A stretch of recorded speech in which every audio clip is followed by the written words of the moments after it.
Bismillahirrahmanirrahim.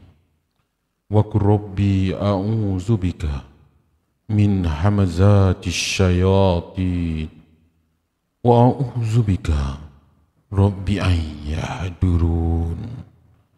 Sadaqallahul azim.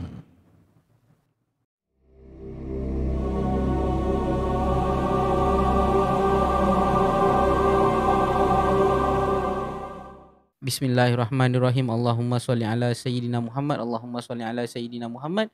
Allahumma salli ala Sayyidina Muhammad.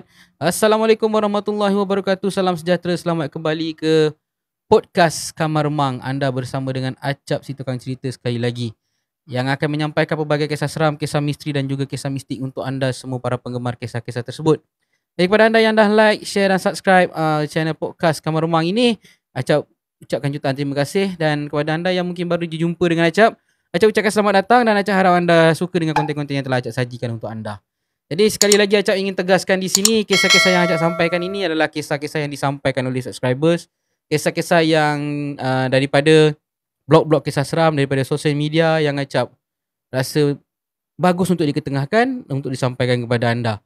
Jadi jangan terlalu taksub dan anggaplah semua kisah-kisah yang Acap sampaikan ini anggaplah kisah-kisah Acap sampaikan ini sebagai satu hiburan dan juga halwa telinga malam kita. Boleh gang ya? Baik. Kalau okey, jom kita mulakan dengan kisah yang pertama. Kisah yang pertama ni dia special sikit. Acap letak kat depan 3 hari lepas ada seorang subscriber daripada Rumah Merah bernama Abang Lan, nak dikenali sebagai Abang Lan. Dia berkongsikan kisah dia ketika dia menyusuri jambatan sunyi Sungai Salan. Macam mana kisah dia? Jom kita dengarkan kisah Abang Lan.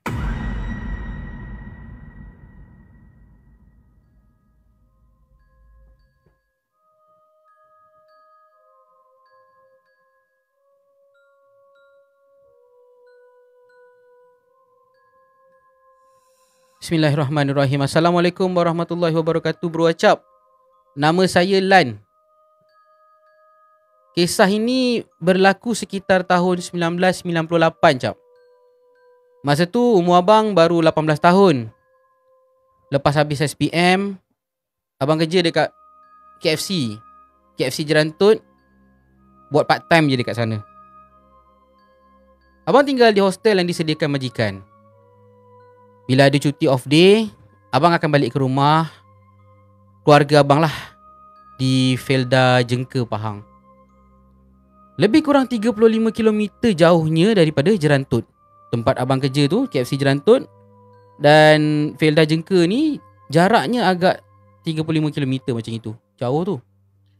Dan biasanya seminggu sekali abang akan balik dengan menaiki motosikal RZ. Hasil duit abang bekerja lah. Waktu itu Cap, RZ second hand baru 2,500 je. Kalau sekarang ni dah belas-belas ribu, puluh-puluh ribu pun ada. Baiklah. Pada hari kejadian, abang habis kerja jam 12.30 malam. Memandangkan esoknya cuti 2 hari, abang rancang nak balik kampung malam tu juga. Jadi abang pun bersiap-siap lah. Bungkus sikit ayam goreng KFC, dan makanan-makanan yang lebih-lebih tu abang bungkus untuk abang bawa untuk adik-adik. Lebih kurang jam 12.30 malam, abang mula bergerak daripada Jerantut. Cuaca masa tu hujan gerimis bercampur embun, Cap. Jalan lama Jerantut ke Jengka ni, kalau pada siapa yang tahu, jalan tu memang sunyi. Kiri kanan dia cuma ada pokok getah, ada pokok sawit dan hutan kecil, Cap. Jalan ni pula bengkang-bengkok. Lampu jalan jarang-jarang ada.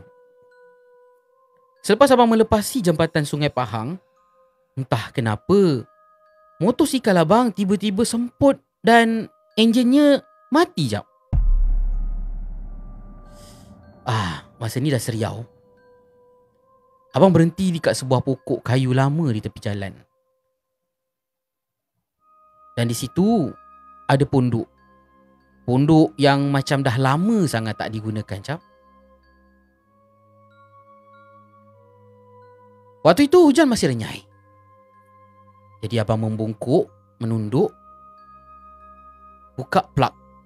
Buka plug dekat karburetor tu. Abang lap, pasang balik. RZ ni cap memang perangannya macam tu lah. Bila panas ni senang nak macam Indian. Lepas siap, abang hisap rokok sebatang. Sambil tunggu kalau lah ada kenderaan yang lalu, supaya abang boleh follow daripada belakang cap.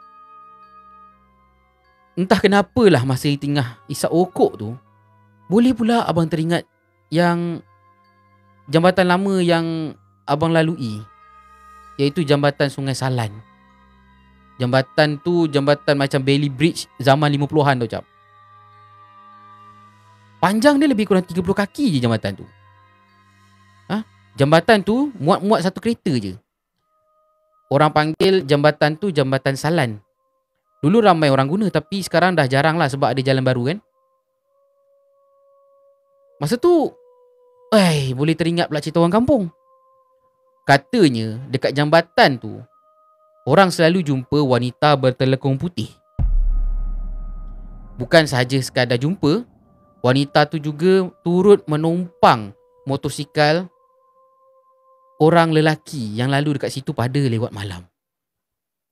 Abang dah jadi macam seriau lah ni, sebab abang betul-betul dekat jambatan tu. Habis saja isap rokok, abang nampak cahaya lampu kereta daripada jauh. Lega sikit hati abang ni kan. Jadi cepat-cepat abang hidupkan enjin motor dan abang ikut kereta tu daripada belakang. Tapi cap, nasib tak menyebelahi abang. Tak sampai 2 km nak sampai jambatan, kereta tu masuk simpang kiri. Sudah. Mungkin ke kampung berhampiran kot. Abang tak ada pilihan lah. Terpaksa teruskan perjalanan seorang diri. Jalan dah makin gelap dah ni kan. Kiri kanan cuma hutan. Dan abang tahu, kat depan tu ada tanah perkuburan orang asli lama sebelum jambatan yang kedua ni. Hujan masa tu renyai-renyai cap, jalan licin. Dalam hati abang cuma boleh berdoa. Ya Allah, janganlah kau buat hal lagi motor oi. Depan tu gelap weh. Tapi cap, waktu abang sampai dekat tengah jambatan, motor abang tiba-tiba je mati jap. Allahu Akbar, jantung abang masa tu macam nak gugur. Dap tu. Yang kedengaran cuma bunyi air dekat bawah. Ni jambatan Sungai Salan tu lah. Ada bunyi air kat bawah ni. Bunyi sungai kan.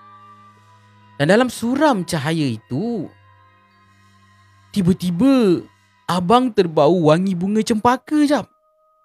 Mula-mula bau dia macam sayup-sayup je gitu. Makin lama, makin kuat bau dia jap. Abang pandang sekeliling. Abang pandang sekeliling, tak ada siapa-siapa.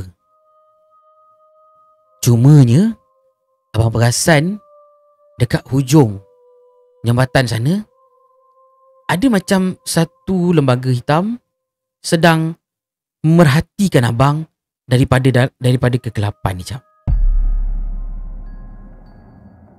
Dengan kekuatan yang ada, baki-baki kekuatan yang ada ni, abang tolak motor ni keluar daripada jambatan, letak tepi jalan.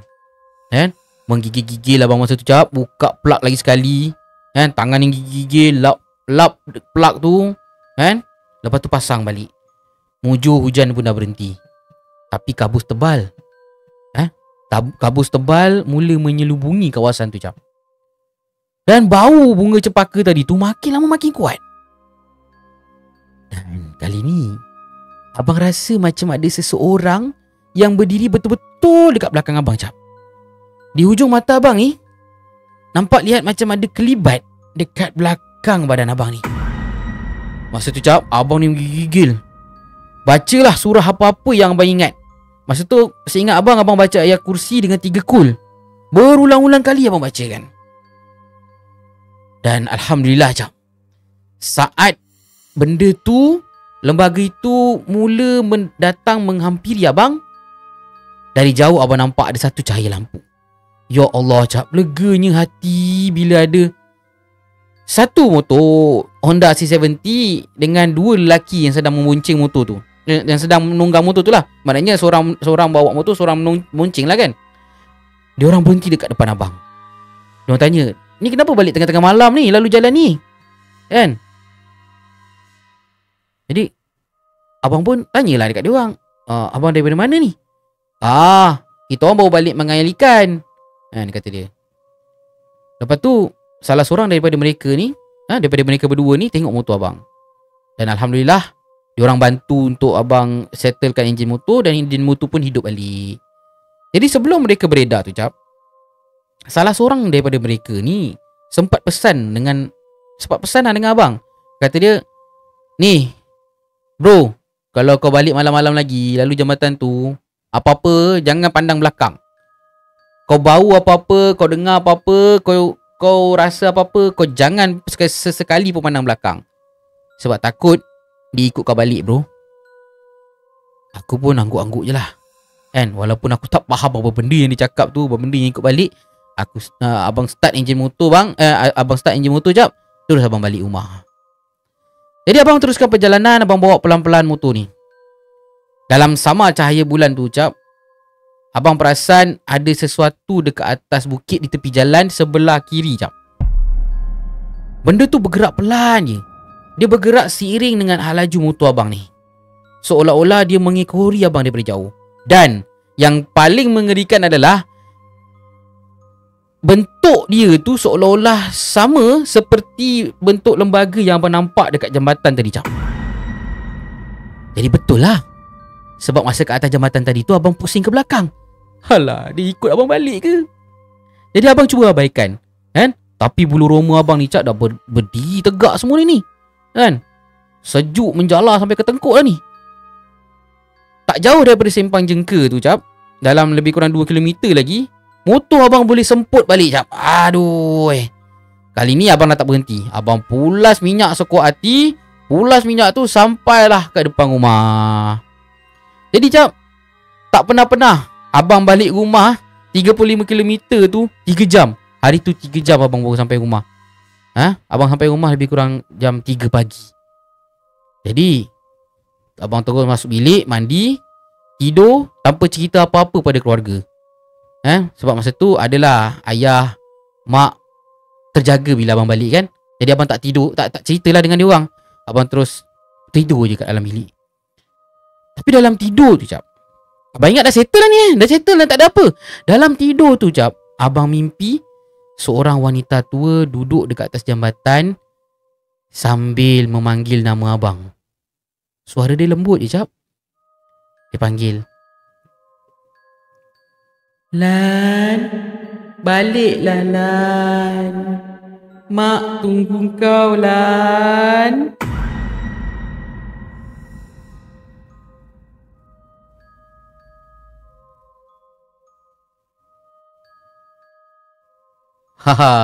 Itulah dia kisah daripada Abang Lan. Kisah dia tentang dia balik daripada kerja dan melalui satu jambatan yang dipanggil Jambatan Sungai Salan. Jadi terima kasih kepada anda yang telah hadir ke podcast Kamar Remang, dan kepada yang baru masuk, Acap ucapkan selamat datang. Teruskan menonton, teruskan menonton kerana ada banyak lagi kisah seram yang akan Acap sampaikan untuk malam ini. Antaranya adalah kisah yang kedua ini, kisah daripada Angah, kisah yang dikongsikan oleh Angah dengan tajuknya Lamaran dari Alam Jin. Uish, terima lamaran daripada alam jin. Jadi jom kita sama-sama dengarkan macam mana kisah lamaran daripada alam jin ni. Let's go.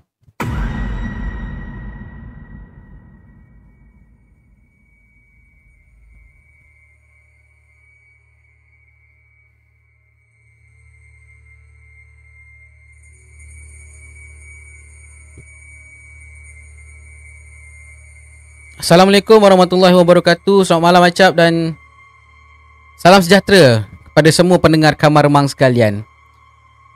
Nama aku, biarlah aku rahsiakan. Tapi dalam keluarga semua panggil aku Angah.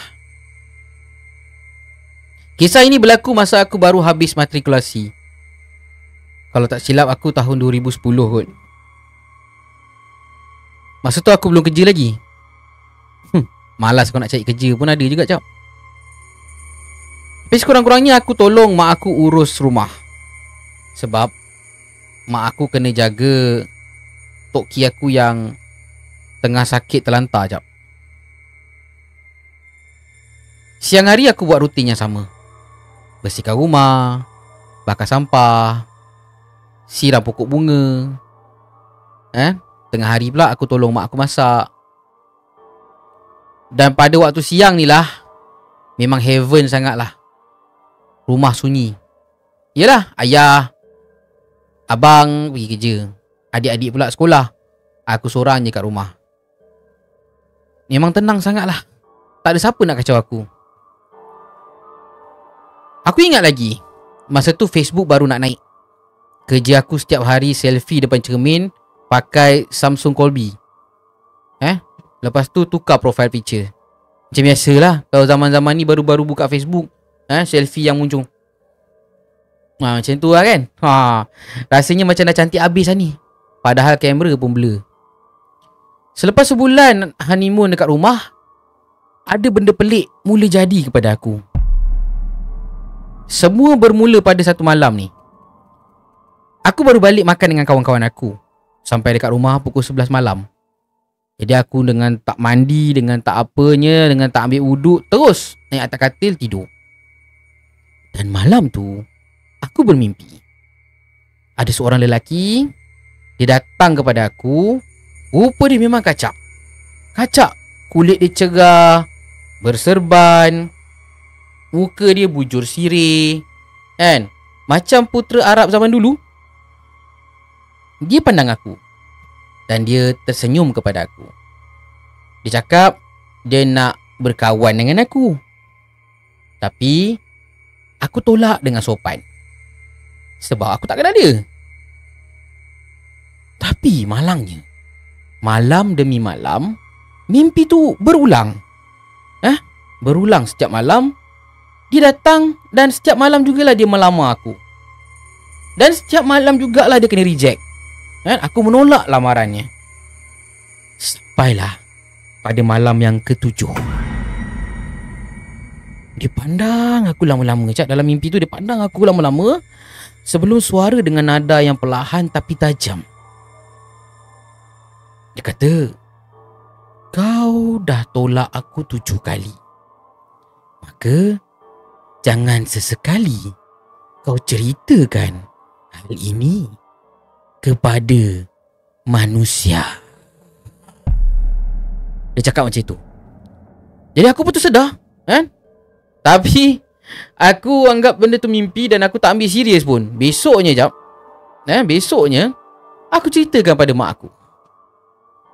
Mak aku cuma jawab lah, "Itulah kau balik malam-malam, tantah hari ikut kau balik tak malam tadi je." Mak aku cakap macam itu. Jadi aku malah nak fikir panjang, kan? Tapi sejak aku dapat mimpi yang macam gitu, aku mula rajin baca Al-Quran, rajin solat dan berzikir, berselawat. Dalam hati aku ni, Jap, aku tahu itu bukan sekadar mimpi. Beberapa malam kemudian aku terjaga daripada tidur. Bukan sebab apa-apalah, bukan sebab bunyi ke, bukan sebab apalah, tapi lebih daripada tu. Malam tu aku terjaga daripada mimpi, daripada tidur, disebabkan oleh aku rasa seperti aku sedang ditindih, Jap. Ditindih, dihempit.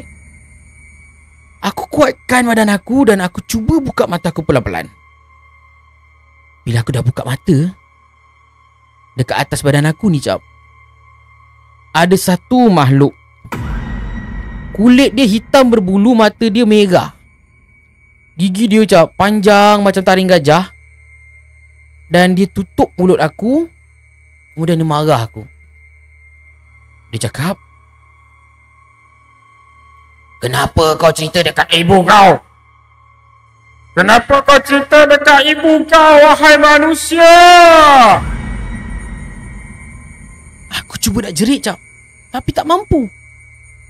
Rasa macam nak lemas. Perut aku kena tindih.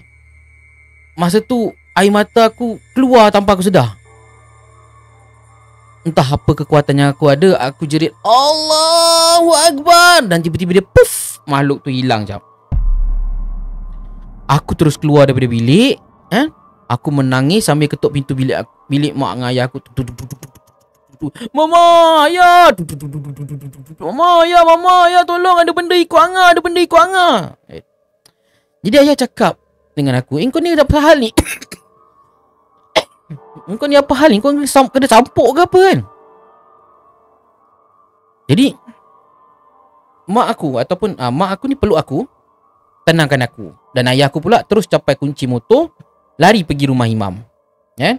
Mak pula ketuk pintu bilik abang, minta abang aku tolong jaga aku. Jadi adik-adik semua mak aku suruh duduk dalam bilik, jangan keluar-keluar. Masa tu cap, rumah aku riuh rendah. Tapi cap, dalam keadaannya riuh rendah tu cap, arwah Tok Ki aku ni yang masa tu terlantar dekat atas katil, dan katil itu pula betul-betul menghadap ke pintu dapur ni. Dia bersuara. Dia panggil mak aku nama Ros. Ros. Siapa perempuan rambut panjang kucing hitam tu, Ros? Kawan kau ke tu? Dia duduk berdiri depan pintu dapur tu, Ros.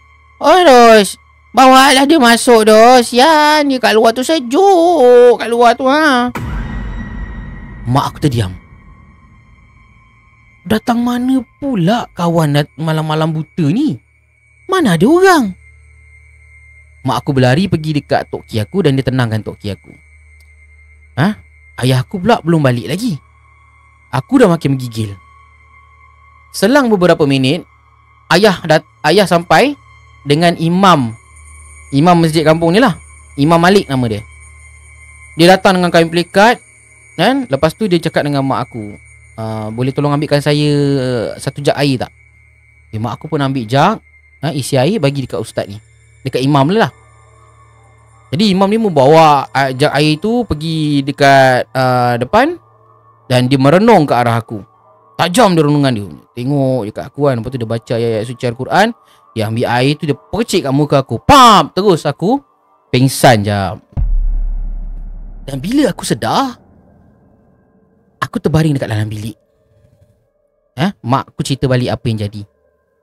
Imam Malik kata, masa aku tolong mak bersihkan halaman minggu lepas, aku ada terbuang sesuatu dekat depan satu tokong kecil warna merah. Tokong tempat sembayang, tempat Cina sembayang tu lah. Dan jin yang tinggal dekat situ, dia tak marah, tapi dia cinta atas dia telah jatuh cinta atas kecomelan aku jap. Jatuh cinta atas kecomelan dia. Kan?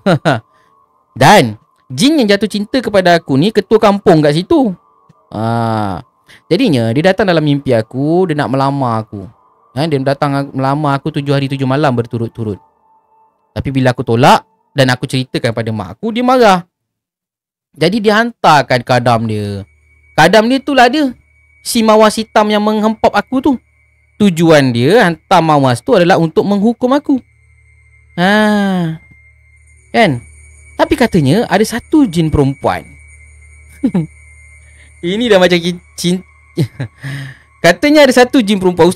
Imam kata ada satu jin perempuan, yang di mana dia adalah kekasih lama jin lelaki yang melamar aku tu. Dan jin perempuan tu cuba untuk menghalang aku daripada termakan kata-kata jin buaya itu. Sebab tu arwah Tok Ki nampak perempuan rambut panjang dan kucing hitam dekat luar rumah. Kalau mak sempat buka pintu malam tu, mungkin aku dah diselamatkan lebih awal. Tapi yalah, kita kena minta pertolongan daripada Allah Subhanahu Wa Taala sajalah kan. Mana boleh minta pertolongan daripada selain daripada dia kan. Baiklah jap. Selepas kejadian itu, aku dah tak berani lagi nak keluar malam dah. Sekarang ni pun aku kerja sebagai house office, sebagai HO dekat hospital. Kalau on call malam je aku dah rasa resah dah kan. Sebab setiap kali aku jalan sorang-sorang dalam ward yang gelap, kadang-kadang cap, aku masih ada rasa seseorang ataupun sesuatu yang masih ikut aku. Jadi sekian saja cap kisah daripada aku. Assalamualaikum warahmatullahi wabarakatuh. Selamat malam.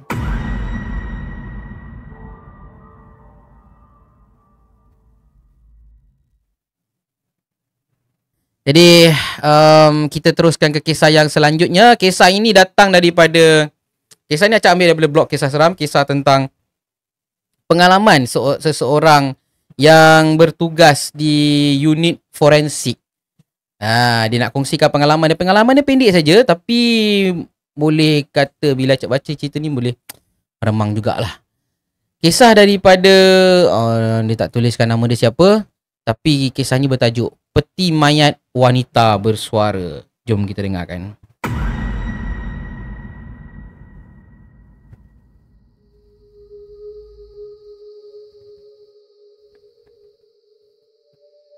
Assalamualaikum warahmatullahi wabarakatuh dan salam sejahtera buat semua. Kau tahu tak?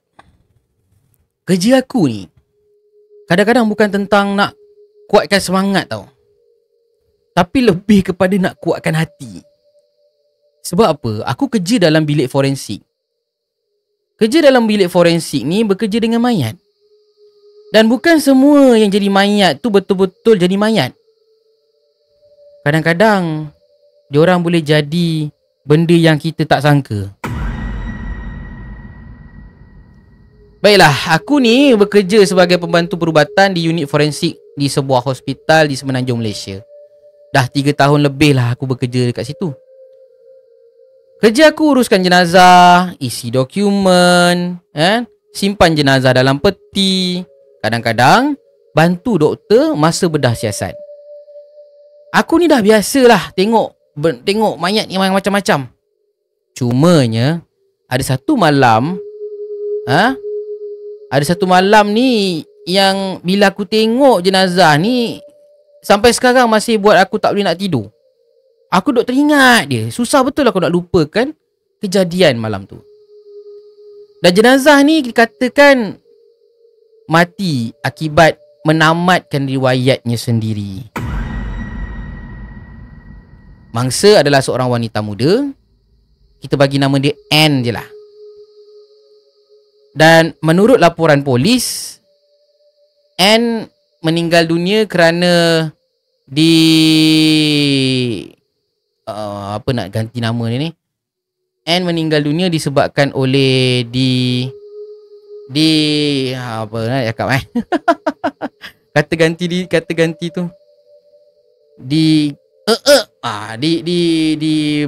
dibun oleh tunang dia sendiri. Sebab tunang dia tuduh Anne ni curang dengan kawan sekerja. Padahal diorang ni nak kahwin sebulan je lagi. Mana tak bengkak member tu kan. Tapi bengkak macam mana pun niat tak menghalalkan cara. Baik. Masa kami terima jenazah tu, aku sendiri yang bantu letakkan dia dekat dalam peti jenazah lah, peti sejuk tu kan. Muka dia aku tengok tak adalah terjelir lidah ke apa ke, tak ada apa. Muka dia aku tengok tenang je, macam jenazah biasa. Tapi kesan merah dekat leher tu masih jelas lah. Aku cuma berdoa semoga dia pergi dengan tenang, kan? Pergi dengan tenang, semoga rohnya dicucui rahmat. Sebab cara dia meninggal dunia tu bukan yang wajar lah.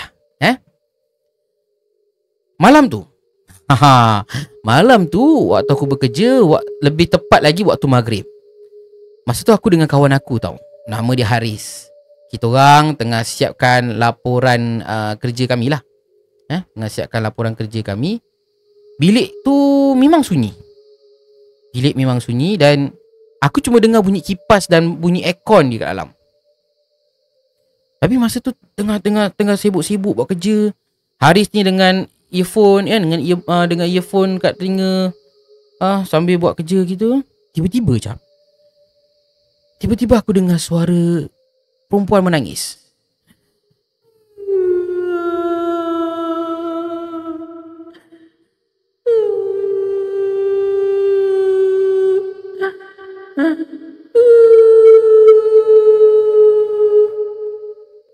Aku macam mana datang pula suara ni kan.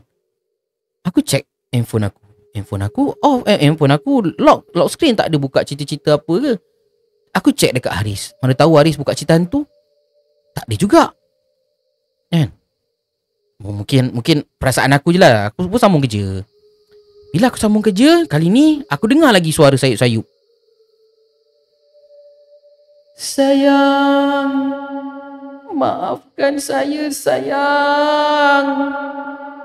Maafkan saya sayang. Pap, tiba-tiba aku pun nampak Haris macam letakkan pen dia dan buka dia punya inilah, dia punya earphone. Macam kan? Waktu kita orang saling berpandangan. Aku tengok Haris tengok aku. Dia tanya, "Weh, kau dengar tak apa yang aku dengar?" Aku angguk. Sekejap aku double check. Weh, aku tengah dengar lagu Yuna bro. Weh, daripada mana datang suara ni? Jadi kita orang bincang-bincang, kita orang cakap, mungkin bunyi daripada aircon kot kan. Tapi aku cakap lah, takkan lah aircon. Entah bunyi angin kot daripada celah pintu. Weh, takkan angin cakap maaf sayang. Kan? Takkan angin lagu sayang apa khabar deng, takkan angin nyanyi lagu tu pula. Lepas tu, masa kita orang tengah cari suara ni, kami dengar dengan jelas. Kali ni kami dengar dengan jelas cak suara tu. Maafkan saya sayang. Maafkan saya sayang. Wow, kita orang macam meremang bulu roma ni cak. Meremang bulu roma kita orang. Jadi kami pun buka semua pintu. Kita orang pergi bilik siasat, pejabat store, kita orang cari. Mana dah tahu kalau ada pekerja-pekerja yang saja nak prank kita orang ni kan. Duduk cari, tak ada siapa-siapa. Sampailah akhirnya kami berdiri kat depan satu peti. Peti ni adalah peti yang menempatkan jenazah N tadi ni, yang meninggal dunia yang secara tak wajar ni. Masa tu jujur aku cakap dengan kau, bulu roma aku ni berdiri jap. Berdiri bulu roma aku. Haris pandang aku dengan muka dia yang dah pucat. Dia cakap, "Weh bro, kau rasa suara tu datang daripada dalam peti ni ke?" Aku tak jawab. Aku cuma baca ayat kursi dalam hati je. Aku baca pelan-pelan. Tapi makin lama aku baca, suara tu datang semula. Maaf itu kan. Kami pun cepat-cepat tutup lampu dan cepat-cepat keluar daripada bilik tu. Malam tu kita orang diam tak nak buat apa. Sampailah pagi kita orang balik macam biasa. Dan malam esoknya Haris pula cuti. Tinggallah aku seorang-seorang kerja kat situ. Bila azan isyak baru habis, suara tu datang lagi jap. Suara tu datang lagi. Sayang, maafkan saya sayang. Kali ni aku tak terus hari. Aku duduk diam-diam kat situ, aku dengar sampai habis. Walaupun aku rasa takut, tapi entah kenapa tiba-tiba aku rasa sayu. Suara tu dia bukan macam nak ganggu kita tau. Dia lebih kepada macam suara orang yang tengah menyesal, tengah nak minta ampun, tapi tak ada siapa yang boleh dengar kan. Jadi aku pandang ke arah bilik simpanan tu, aku cakap dalam hati. Aku pandang ke arah bilik simpanan tu dan aku cakap, kalau betul lah kau tu N, aku doakan kau tenang, kau dicucuri rahmat dekat sana. Kau dah pergi ke alam lain dah ni, kau dah tak boleh nak buat apa-apa dah. Tapi mungkinlah doa aku ni boleh bantulah lepaskan apa yang tengah kau tanggung ni. Dah, kau duduk diam-diam kat situ. InsyaAllah keluarga kau berdoakan kau. Lepas je aku cakap macam tu, suara tu terus hilang jap, senyap. Kan? Senyap sampai ke pagi tak ada apa-apa. Tapi sejak malam tu, setiap kali aku masuk bilik tu waktu senja, entah kenapalah aku rasa macam ada je mata yang memerhatikan aku. Bukan memerhati jahat tau, dia macam sedih. Macam roh yang belum dapat ataupun belum sempat dapat kemaafan. Kadang-kadang aku fikir balik, mungkin tu bukan gangguan kot. Mungkin yalah, rasa bersalah lah. Rasa bersalah sebelum dia meninggal tu. Jadi begitulah kisah daripada seorang petugas unit forensik.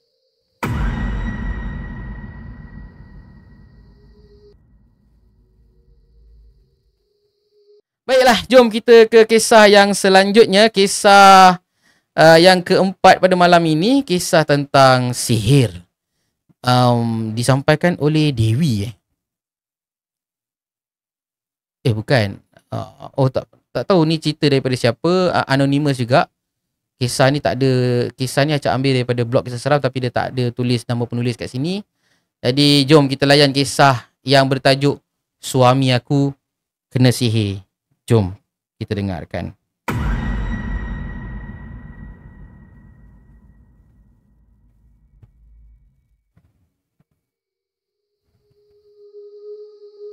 Assalamualaikum warahmatullahi wabarakatuh.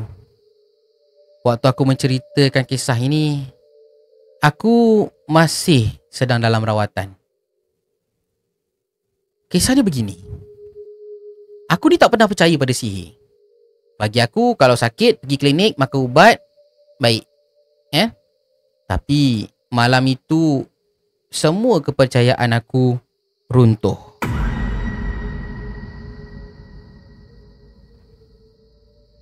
Suami aku, Fauzi, tiba-tiba je sakit. Tak ada tanda apa-apa sebelum tu. Mula-mula cuma demam. Tapi demam dia pelik. Badan dia sejuk, peluh keluar macam mandi.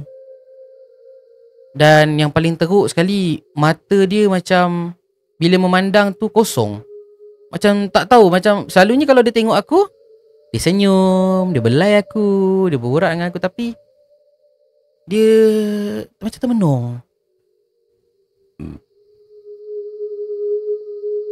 Dan dia asyik sebut benda yang buat aku meremang. Dia kata, aku nampak dia. Dewi. Dia panggil aku Dewi. Aku nampak dia. Aku nampak dia. Aku ingat dia mengigau. Tapi setiap malam benda tu semakin teruk. Kadang-kadang 2-3 pagi dia bangun sendiri. Jalan pergi dapur dalam gelap, berdiri depan sinki, senyum. Dan bila aku tanya, "Bang, abang buat apa kat situ? Berdiri depan sinki senyum-senyum kenapa?" Dia jawab, "Dewi, dia haus. Dia kata dia nak minum darah aku." Oh, sudah. Masa tu aku dah mula takut dah. Aku dah mula takut dah tengok suami aku, si Fauzi ni dulu yang ceria, yang penyayang, yang pengasih, yang boleh dikatakan lelaki idaman lah, boleh jadi macam ini. Aku dah mula rasa takut.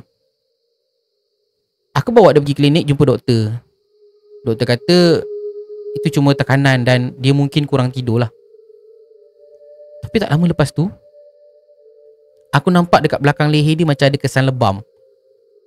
Kesan tangan orang. Cumanya jarinya panjang dan tak normal. Setiap kali azan maghrib, Fauzi akan meraung kesakitan. Aduh, sakit. Bila azan dia, sakit. Sakit, panas, sakit. Bila lepas azan dia tenang balik. Kadang-kadang dalam jeritan dia tu dia sebut nama Siti. Padahal aku tak kenal siapa pun nama tu. Siapa Siti? Bila aku tanya dia tak jawab, dia diam je. Jadi akhirnya aku mengalah. Aku bawa dia pergi jumpa ustaz. Waktu ruqyah, dia menjerit sampai suara dia hilang. Macam sampai suara dia hilang. Aku cuma mampu pegang tangan dia. Kan? Aku menangis tengok dia, Cap. Aku menangis tengok dia dengan keadaan dia yang macam gitu, yang sakit. Dia dulu orangnya gempal, tapi sekarang dah kurus. Kurus sekurus-kurusnya, tinggal tulang dengan kulit je. Habis saja rawatan ruqyah tu, ustaz tu kata, Astaghfirullahalazim, dia kena sihir pemisah ni. Orang tu nak dia jauh daripada engkau. Dan orang yang hantar sihir ni nak Fauzi benci dengan kau. Aku tak nak kata apa. Aku macam, apa salah kita orang? Kita orang tak pernah kacau orang pun. Tapi waktu rawatan ketiga, bila ustaz tu letak air bacaan ayat-ayat suci Al-Quran ni dekat mulut Fauzi, Fauzi muntah. Muntah. Dan keluar gumpalan-gumpalan rambut panjang bercampur dengan darah hitam. Bau dia busuk. Kan? Benda tu, darah tu pekat. Lepas tu dia punya memang darah tu pekat, bau dia busuk, dan busuk dia tu lebih busuk daripada bau bangkai. Aku masa tu hampir pingsan melihat keadaan itu. Ustaz tu terus menerus baca ayatul kursi tanpa henti. Sehinggalah Fauzi tenang. Dia pandang ke arah aku, senyum dengan keadaan dia yang lemah. Dewi, kalau abang tak bangun esok, Dewi jangan cari siapa-siapa tau. Dewi sayang abang kan? Abang minta maaf tau. Halalkan makan minum abang ya Dewi. Abang sayang Dewi dunia dan akhirat. Dan betul, Cap. Besok paginya, bila aku kejut subuh, Fauzi dah tak ada, Cap.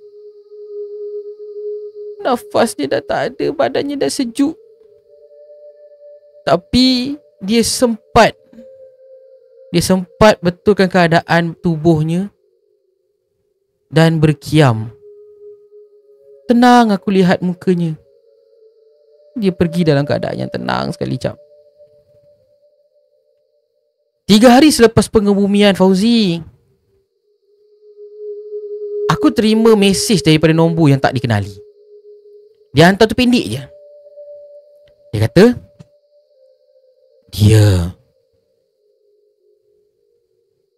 kata, dia milik aku. Aku cuma ambil dia balik. Jantung aku terus berhenti sekejap. Aku letak telefon, aku duduk diam-diam. Lama aku duduk diam. Dan akhirnya aku padam mesej tu, dan aku tak nak ingat lah. Aku tak nak layan, kan? Sebab benda tu boleh membuatkan aku rasa tak selesa. Daripada malam ke-7 lepas Fauzi meninggal dunia, aku masih tak boleh tidur malam. Aku rasa sunyi sangat. Rasa makin macam sunyi. Cumanya aku banyak dengar benda yang pelik-pelik. Ada sekali tu aku dengar bunyi air menitik dekat dapur. Bila aku cek sinki, aku cek dekat semualah part yang ada pipe air, tak ada pun air yang menitik, tak ada pula air yang bocor. Setiap malam jadi macam itu selama 7 hari. Jadi aku balik semula ke bilik aku. Aku pegang gambar Fauzi bersama dengan aku. Masa tu gambar masa kami kahwin. Aku pandang mata dia lama-lama. Aku pandang gambar dia lama-lama. Tapi malam tu aku rasa macam Fauzi yang dalam gambar tu tengah tengok aku balik. Jadi aku pejam mata. Bila aku pejam mata, tiba-tiba aku dengar suara lelaki berbisik dekat telinga aku. Dewi, jangan tinggal aku lagi tau. Aku tunggu kau, Dewi. Aku terus bangun, jap. Pandang sekeliling tak ada siapa-siapa. Cumanya ada bau yang kurang menyenangkan. Malam tu aku tak tidur langsung. Dan sejak malam tu aku tak berani nak pandang cermin bila hampir subuh. Sebab bila aku pandang cermin je, aku rasa macam dekat belakang aku ada seseorang sedang berdiri memerhatikan aku. Dan sejak daripada malam tu jugalah aku berpindah keluar daripada rumah itu, pindah ke rumah orang tua aku semula. Sebab aku tak mahu dibayang-bayangi dengan bayangan Fauzi.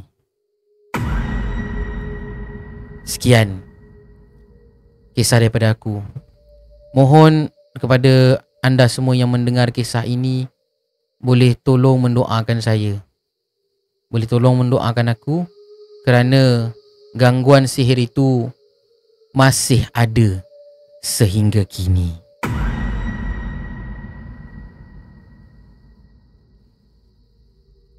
Kita teruskan ke kisah yang terakhir pada malam ini.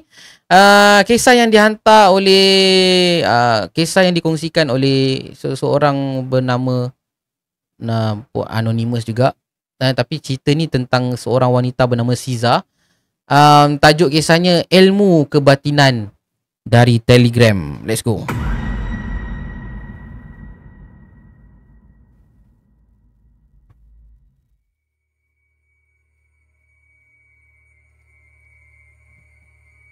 Assalamualaikum warahmatullahi wabarakatuh dan salam sejahtera kepada semua pendengar setia Kamar Remang.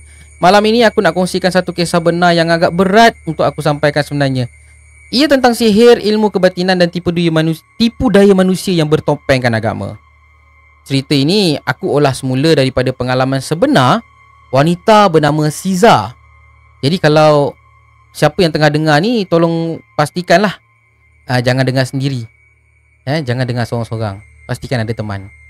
Baik, jom kita dengarkan kisah daripada Siza.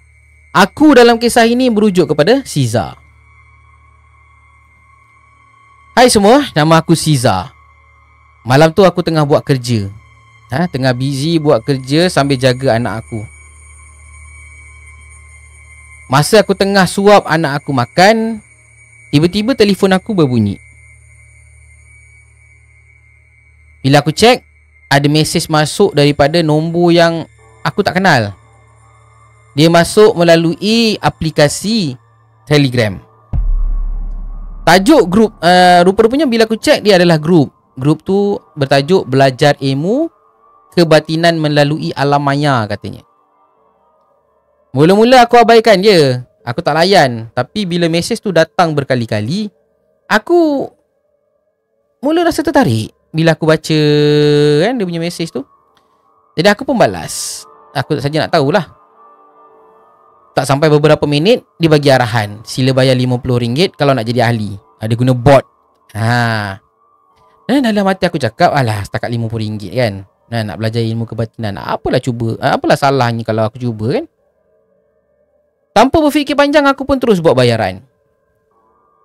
Selepas aku buat bayaran, beberapa minit lepas itu, dia minta aku hantar gambar dan isi borang keahlian.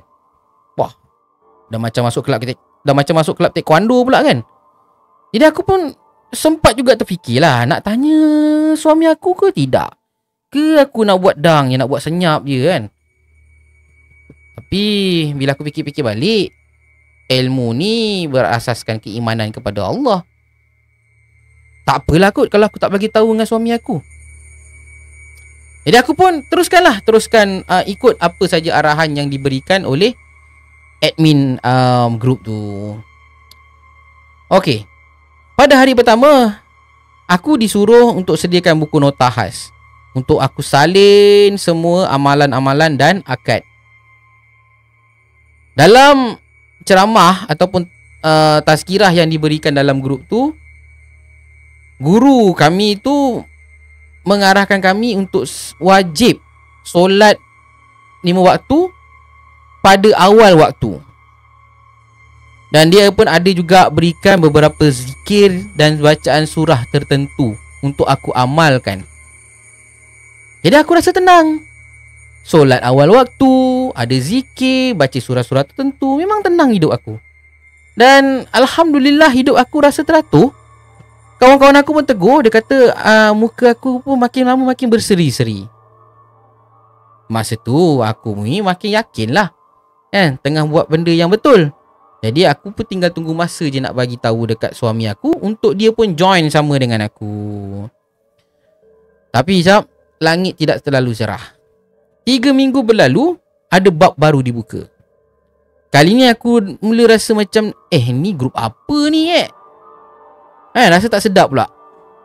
Dalam senarai amalan baru tu, dia kata ada ilmu pasak jin, ilmu penunduk, dan lagi satu ni yang aku macam was-was, apa benda ni kan? Dia kata bengkong pelindung kain kuning.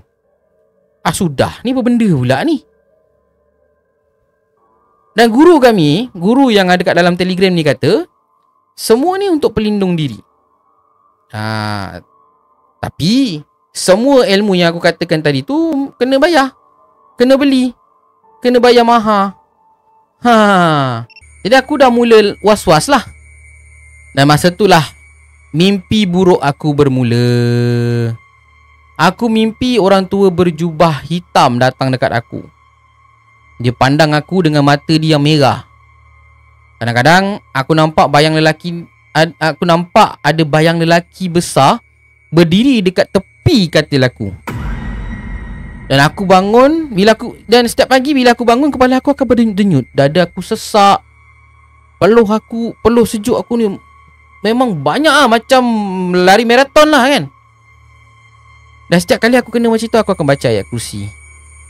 Tapi rasa takut aku tu tak hilang. Makin lama aku makin pelik tau. Anak-anak aku mula nampak benda yang tak sepatutnya dia orang nampak. Ada satu petang tu, anak aku lari ke bilik aku sambil menangis. Kata dia nampak abang botak mata merah berdiri dekat dapur. Abang botak mata merah Jadi aku pun cepat-cepat pergi tengok. Bila aku tengok kat dapur, tak ada apa-apa. Malam tu pula, anak aku ni cakap dengar bunyi motor berhenti dekat depan pagar. Tapi bila aku pergi tengok, tak ada orang pun. Aku baca ayat kursi, aku hembus kat muka anak-anak aku ni. Kemudian aku suruh dia orang tidur. Tapi dalam hati aku tahu ada sesuatu yang dah berubah dekat dalam rumah ni. Sesuatu yang aku sendiri tak tahu. Mungkin aku jemput masuk ataupun dia datang sendiri, aku pun tak tahu, aku tak sedar. Sampai satu malam suami aku balik kerja. Dia masuk rumah, dia marah aku. Dia tanya, apa benda yang awak bawa masuk rumah ni, Siza? Apa benda lagi? Tak cukup ke dengan saka keluarga awak? Sekarang ni awak nak bawa pula benda-benda baru masuk dalam rumah kita? Aku terdiam masa tu, Cap. Terdiam. Jadi aku sebenarnya dah kantoi dengan lelaki aku. Dia tunjuk buku nota keras yang aku guna untuk salin amalan tu. Rupa-rupanya benda yang aku salin tu semua adalah jampi-jampi ataupun amalan-amalan untuk memanggil ataupun menyeru benda-benda tu masuk ke dalam rumah. Suami aku melenting malam tu, Jap. Memang dia melenting habis-habisan. Dia kata dia dah lama perhatikan aku. Kan? Tapi malam tu dia nampak makhluk hitam tu berdiri kat luar tingkap, tengok ke arah dalam rumah. Suami aku cuba halau. Tapi makin dibaca ayat-ayat suci Al-Quran, makin banyak bayang hitam muncul. Suami aku dah tak boleh tahan. Dia marah aku. Dia kata benda ni bukan daripada luar ni. Benda ni bukan datang saya saja ni kan. Benda ni kau yang jemput dia masuk. Kenapalah Siza kau buat benda yang bukan-bukan je ni kan? Masa tu baru aku teringat, Jap. Aku pernah setuju terima pengawal gaib yang akan melindungi rumah kami. Rupa-rupanya aku dah bagi izin jin duduk dalam rumah aku sendiri. Itu satu bab lah. Satu bab lagi, kucing-kucing aku mula mati, seekor demi seekor. Semua mati kejang. Semua meninggal kejang, keras, kejung. Tanpa sebab. Tak ada najis, tak ada darah. Kadang-kadang sebelum dia meninggal, aku dengar bunyi macam ada pergaduhan dekat luar rumah. Bila aku buka pintu, sunyi, tak ada apa-apa. Cuma kucing aku asyik pandang ke arah luar. Bulu dia akan kembang, kan? Lepas tu dia macam macam kucing nak marah gitu kan. Bila dia macam itu, aku tahulah ada benda sesuatu kat situ. Malam tu aku sujud lama je, menangis. Aku rasa berdosa sangat-sangat. Aku sujud, aku bertaubat, aku minta ampun, benar-benar ampun, minta betul-betul minta ampun pada Allah disebabkan kekilafan aku ni. Aku sedar aku dah tersalah pilih jalan. Aku buat solat taubat, aku solat hajat, minta Allah tarik balik semua perjanjian yang aku dah buat dengan jin-jin tu semua. Ya, minta Allah bantu aku untuk permudahkan urusan aku.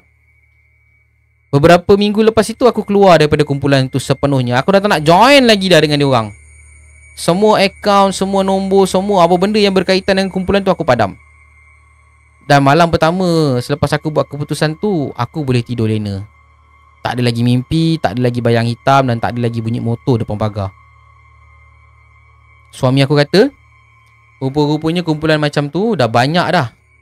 Dah banyak dah kat luar sana. Diorang sasarkan perempuan. Diorang target perempuan sebab perempuan ni kebanyakannya mudah percaya kalau nampak amalan berzikir, berselawat dan baca surah ni. Tapi sebenarnya di sebalik doa dan ayat suci Al-Quran itu terselit mantra, terselit syirik yang mereka selitkan. Dan jin yang menunggu masa untuk menyesatkan kita. So itulah dia kisah daripada Siza. Sekian. Assalamualaikum.